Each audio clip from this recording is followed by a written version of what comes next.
Hello, good morning students. So आज हम अपना जो फर्स्ट लेक्चर है इलेक्ट्रिक सब्जेक्ट का, दैट इज़ टूल इंजीनियरिंग, उसका आज हम इंट्रोडक्टरी लेक्चर स्टार्ट करने वाले हैं। सो बेसिकली आपको अभी फिफ्थ सेम में दो इलेक्ट्रिक सब्जेक्ट है स्कीम में। First is power plant engineering and second is, देखो यहाँ पे नाम बता दो आपको। तो सबसे पहले एक बार सिलेबस में जो कंटेंट्स है उसके बारे में बता देता हूँ। तो पहला जो चैप्टर है आपका वो है मैनेजमेंट का, ठीक है। सेकंड जो सब्जेक्ट रहेगा वो है आपका power engineering and refrigeration. Third है एडवांस मैन्युफैक्चरिंग प्रोसेस। फोर्थ है एलिमेंट्स ऑफ मशीन डिज़ाइन। उसके बाद देखो यहाँ पे दो इलेक्टिव सब्जेक्ट है, फर्स्ट है टूल इंजीनियरिंग और सेकंड है पावर प्लांट इंजीनियरिंग। तो इस सेम में हमने आपके लिए इलेक्टिव सब्जेक्ट चूज़ किया है tool engineering, that is code is 22565। तो आज इसका डिटेल सिलेबस हम देखने वाले हैं और साथ में कुछ कंटेंट्स जो इम्पोर्टेंट है उसके बारे में मैं आज आपको बताऊँगा। सो in diploma in mechanical engineering, that is program code ME, in semester 5th the course title is tool engineering, that is the elective subject, और इसका जो कोर्स कोड है वो 22565। तो एक इलेक्टिव सब्जेक्ट है, इलेक्टिव यानी कि दो ऑप्शन आपको ऑप्शन देते हैं इलेक्टिव के, उसमें से हमने चूज़ किया आपके लिए टूल इंजीनियरिंग, ठीक है। तो सबसे पहले इसकी टीचिंग एंड एग्जामिनेशन स्कीम देख लेते हैं। तो इसका अगर आप थ्योरी के बारे में सोचेंगे तो पेपर आवर से टोटल 3 आवर का ये इसका एग्जामिनेशन पेपर होने वाला है।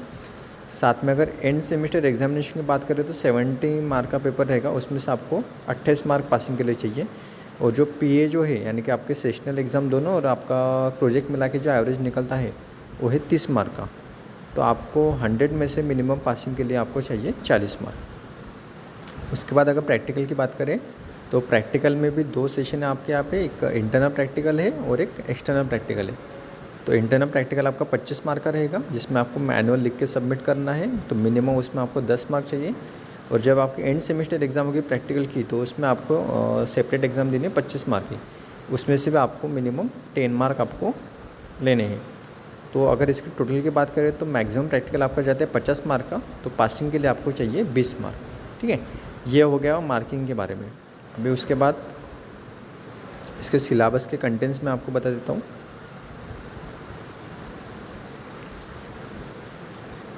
तो टोटल जो इसमें आपको यूनिट रहने वाले हैं वो टोटल यूनिट आपको 5 यूनिट है, ठीक है। तो सबसे पहला जो चैप्टर है वो है बेसिक ऑफ टूल इंजीनियरिंग, ठीक है। सबसे पहला जो आपका चैप्टर रहने वाला है वो है बेसिक ऑफ टूल इंजीनियरिंग। तो इसमें अगर आप देखेंगे तो यूनिट आउटकम्स, आपको इस यूनिट से क्या आउटकम्स मिलने वाले हैं। तो सबसे पहला जो आउटकम्स है वो है classify the given cutting processes. उसके बाद estimate cutting forces in the given simple numerical problem situations. Dog cutting tool geometry of single cutting point tool using given ASA और ORS सिस्टम। और उसके बाद state the shear angle require for the given job with justification.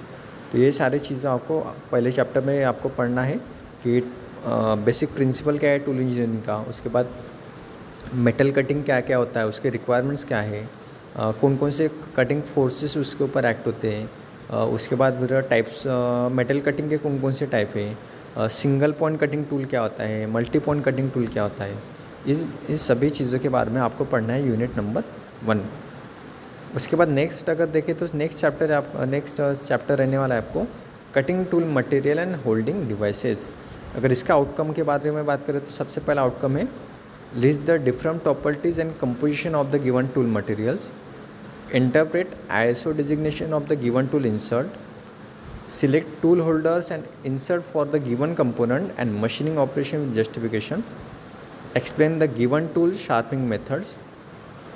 तो इस chapter में आपको देखने को मिलने वाला है कि कटिंग टूल जो है तो कौन कौन से मटेरियल से बनता है, उसका कंपोजिशन क्या है, उसकी प्रॉपर्टीज़ क्या है, उसकी एप्लीकेशंस क्या है, ये इन सभी चीज़ों के बारे में आपको पढ़ना है सेकंड चैप्टर में। साथ में उसका ISO डिजिग्नेशन क्या है, इंसर्ट्स यूज़ करते हैं हम हर एक होल्डर के लिए, टूल होल्डर अलग रहता है और उसका इंसर्ट्स भी अलग रहता है, तो उसके बारे में आपको पढ़ना है। साथ में आपको टूल होल्डर जो टर्निंग मिलिंग मशीन में जो यूज़ करते हैं, CNC में जो यूज़ करते हैं, उसके बारे में भी आपको सेकंड चैप्टर में पढ़ना है। Sorry,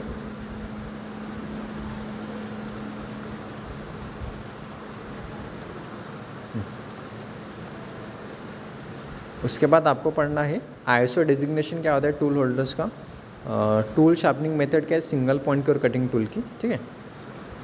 next unit number third, तो यूनिट नंबर थर्ड है आपका लोकेटिंग एंड क्लैंपिंग डिवाइसेस।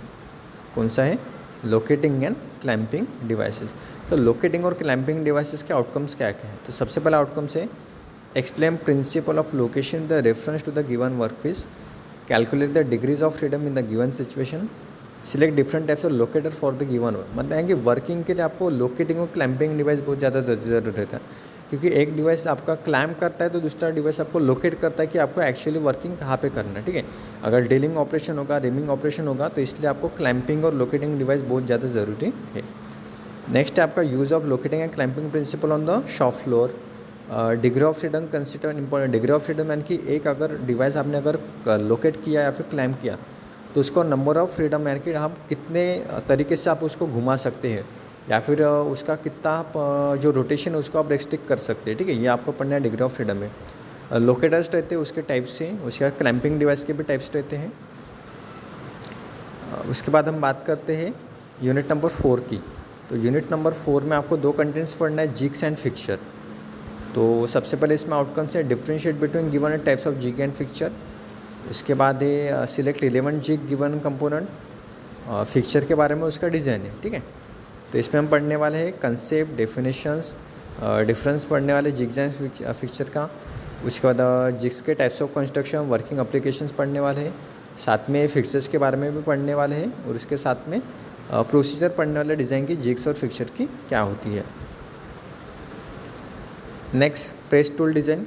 तो प्रेस टूल डिज़ाइन में हम पढ़ने वाले हैं press working process, type, sketches and applications.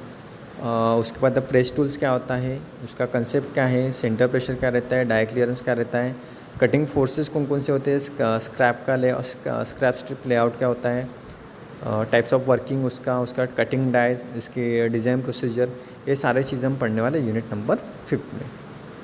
Unit number 5 आपका बहुत ज़्यादा इंपॉर्टेंट है, यहाँ पर आप वेटेज देख लो। जो सबसे पहला जो चैप्टर आपका रहने वाला है वो है बेसिक ऑफ टूल इंजीनियरिंग।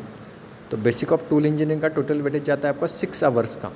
उसमें से आपको टोटल मार्क कवर करना है 8 मार्क। सेकंड जो है cutting tool material and holding devices, इसको आपको टोटल 6 आवर्स लगने वाले हैं, तो इसका वेटेज है आपका 8 मार्क्स का। उसके बाद लोकेटिंग एंड क्लैंपिंग डिवाइसेस, उसके बाद आपको 6 आवर्स लगने वाले हैं, तो उसका टाइम जा रहा है आपका, उसके मार्क्स से टोटल 10। जिग्स एंड फिक्चर की अगर बात करें तो उसमें आपको 12 मार्क मिलने वाले हैं। प्रेस टूल डिज़ाइन की बात करें तो उसमें आपको 20 मार्क मिलने वाले हैं। और जो bending, drawing and forging dies वाला जो चैप्टर है उसमें से आपको 12 मार्क मिलने वाले हैं।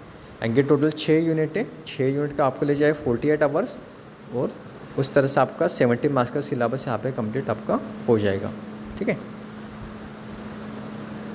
6 जो चैप्टर है bending, drawing and forging dies है, ये जब आपको पढ़ाऊँगा तब आपको क्लियर हो जाएगा। साथ में उसके कुछ प्रैक्टिकल्स भी हैं जो आपको परफॉर्म करने हैं। तो सबसे पहला जो प्रैक्टिकल है वो है identify the use of different types of tools and their designation system. Second है draw the cutting tool with the nomenclature taken for the resharpening. Third है use different tool holders and their use with the specific applications. Next है resharpen any one single cutting tool edge पर given specification. Next है use different clamping device and their use available in the workshop. Use different locators and their use available in the workshop. Jig fixture के design के बारे में है 2 practicals. उसके बाद आता आपका असेंबली ड्राइंग है जिग्स का और फिक्चर का। Design of progressive cutting die for simple component. Assembly detail drawing है प्रोग्रेसिव डाई की। प्रिपेयर स्ट्रिप लेआउट एक प्रिपेयर करना है। उसके बाद पार्ट्स प्रेस में कौन कौन से यूज़ होते हैं, बेंडिंग के पार्ट्स क्या क्या होते हैं, तो ये सारे प्रैक्टिकल्स आपको इसमें परफॉर्म करना है। तो टोटल यहाँ पे 18 प्रैक्टिकल गिवन है। सो 18 में से आपको कंपलसरी 12 प्रैक्टिकल आपको इस सेमेस्टर में आपको परफॉर्म करना है। ठीक है, तो ये सारी बेसिक डिटेल्स थी आपके टूल इंजीनियरिंग के बारे में। नेक्स्ट क्लास में हम इसका जो चैप्टर नंबर 1 है बेसिक ऑफ टूल इंजीनियरिंग, इसके बारे में हम डिटेल में पढ़ेंगे। ठीक है, थैंक यू।